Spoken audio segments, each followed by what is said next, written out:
Hello everyone, it's Shane Kanto, your Wasteland reviewer, and I'm here to review crime thriller Paradise. And this is from writer-director Max Isaacson, and he wrote this along with Tony Borden, starring Patricia Allison, who previously got a big spotlight on sex education, and now plays Ella, a young woman who's a rebellious punk on this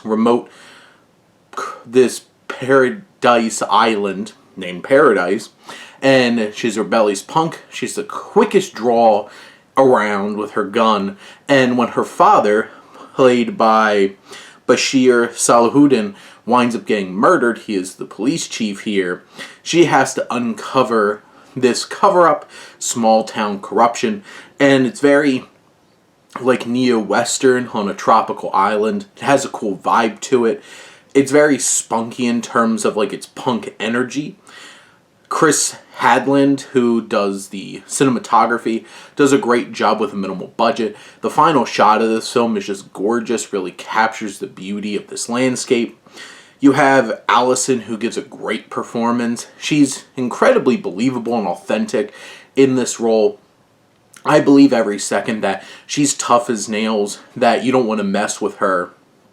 And if she gets in a scrap, the other person's going to be in danger. And she has a lot of emotions here too, as she's been through a lot of trauma. Her mother and brother died.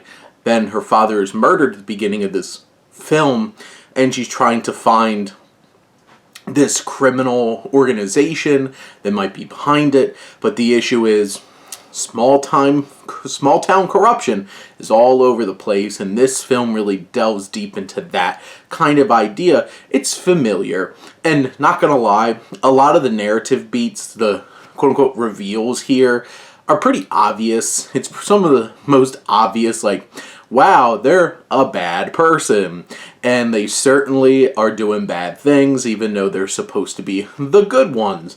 And you see those kinds of things coming a mile away, so it kind of takes away from some of the tension. But this film makes up for into some really impactful, shocking, and emotional moments. There's certain beats that happen throughout this film that reach out and just grab you and like shake you, and you feel it. Because you have Ella's relationship with Towns, her best friend, played by Miles Evans, and there's a good emotional depth to their friendship, and you can feel that connection, and there's weight in terms of how the story takes them.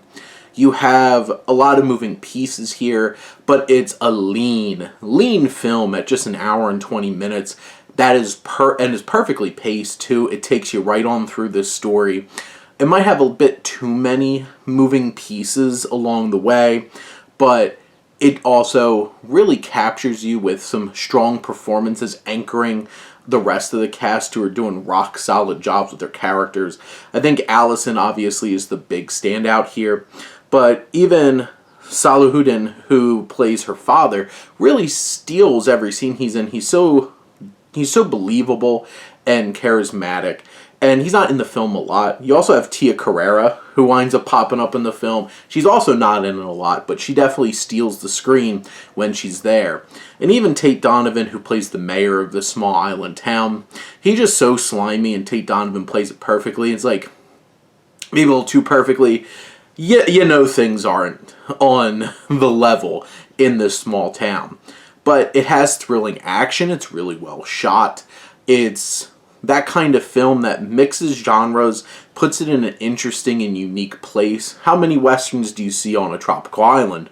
But it's just that kind of film that has all those different mechanics moving together and create a really well-made, lean, effective thriller that is certainly worth your time, and one of the nice little hidden gems that you might find so far this year. But those are my thoughts on Paradise. Let me know what you think, and let's talk some movies. But thank you as always for tuning in and supporting your Wasteland reviewer.